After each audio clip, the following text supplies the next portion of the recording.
காலங்களில் பொதுமக்கள் எவ்வாறு இருக்க வேண்டும் முன்பின்னான காலப்பகுதியில் என்ற பல விடயங்களை தெளிவுபடுத்தியிருந்தார் ரோஹண ஹெட்டியாராச்சி அவர்கள்.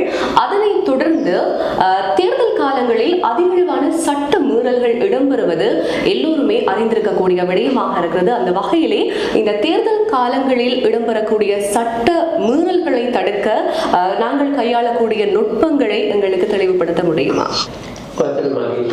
இந்த தேர்தல் சட்டங்களை யார் மீறுகின்றார்கள்? அரசியல் கட்சிகள், அபேட்சகர்கள், ஆதரவாளர்கள், அதே போன்று மீடியா ஊடக நிறுவனங்கள் இதனை மீறுகின்றது.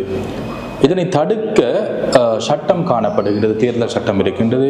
தேர்தல் ஆணைக்குழு அந்த சட்டத்தை நடைமுறைப்படுத்துகின்றது. இந்த ஜனாதிபதி தேர்தலில் பிரதான காரணமாக அமைவது நாங்கள் ஒரு நிறைவேற்று ஜனாதிபதி ஒருவரை 38 வேட்பாளர்கள் நாங்கள் தெரிவு செய்ய இருக்கின்றோம். எனவே அந்த நிறைவேற்று அதிகாரம் கொண்ட அல்லது முதல் பிரஜையாக அல்லது முப்படைகளுடைய தளபதியாக தெரிவு செய்யப்படுபவர் இந்த நிறைவேற்று அதிகாரம் கொண்ட ஜனாதிபதி தேர்தல் சட்டத்துக்கும் நாட்டினுடைய அரசியல் யாப்பு சட்டத்துக்கும் மதிப்பளிக்கக்கூடியவராக அதனை பின்பற்றுபவராக இருக்க வேண்டும். எனவே அரசியல் கட்சிகள் அல்லது ஆதரவாளர்கள் பிழைவிடுகின்ற சந்தர்ப்பத்தில் அவர்களை கட்டுப்படுத்த வேண்டிய பொறுப்பு அந்த அரசியல் கட்சிக்கோ அந்த ஜனாதிபதி வேட்பாளருக்கோ கட்டாயமாக இருக்கின்றது. என்றால் அவர்தான் நிறைவேற்று அதிகாரம் கொண்ட ஜனாதிபதியாக வரக்கூடிய நபராக இருக்கின்றார். இரண்டாவது விடயம் பிரஜைகள்.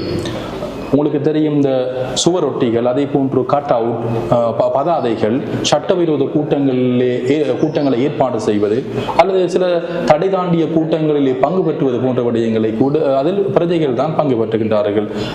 எனவே அந்த விடயங்களில் பிரஜைகள் தாங்கள் சரியாக நடந்து கொள்கின்றோம் என்ற விடயத்தை பார்க்க வேண்டும். ஊடக நிறுவனங்களை பொறுத்தவரையிலே அவர்கள் முக்கியமான தரப்பினராக காணப்படுகின்றார்கள். அவர்களும் ஊடக ஒழுங்கு விதிகளை பின்பற்றக்கூடியவர்களாக இருக்க வேண்டும். தேர்தல் ஆணைக்குழுவும் அடுத்ததாக போலீஸ் திணைக்களம். உங்களுக்கு தெரியும், அனைத்து வேட்பாளர்களுக்கும் சம தளத்தை அவர்கள் வழங்க வேண்டும். யார் தவறு செய்தாலும் அரசாங்க கட்சியோ எதிர்கட்சியோ எந்தவித வேறுபாடு பார்க்காமல் அவர்களுக்கு எதிராக சட்டத்தை பிரயோகிக்க வேண்டிய தேவை காணப்படுகின்றது. அடுத்ததாக கண்காணிப்பு நிறுவனங்கள் இருக்கின்றது. நாங்கள் அறிவுறுத்தல் செயற்பாடுகளை நாங்கள் அரசியல் கட்சிகள், பிரஜைகள் போன்றவர்களுக்கு அறிவுறுத்தல் செயற்பாடுகளை மேற்கொள்கின்றோம். இது தொடர்பான இந்த பொறிமுறை சரியாக நடத்தப்படுகின்றதா போன்ற விடயத்தை நாங்கள் பார்க்கின்றோம். எனவே சுதந்திரமானதும் நீதியானதுமான ஒரு தேர்தலை நடத்த தேர்தல் ஆணைக்குழுவுக்கு மாத்திரம் முடியாது.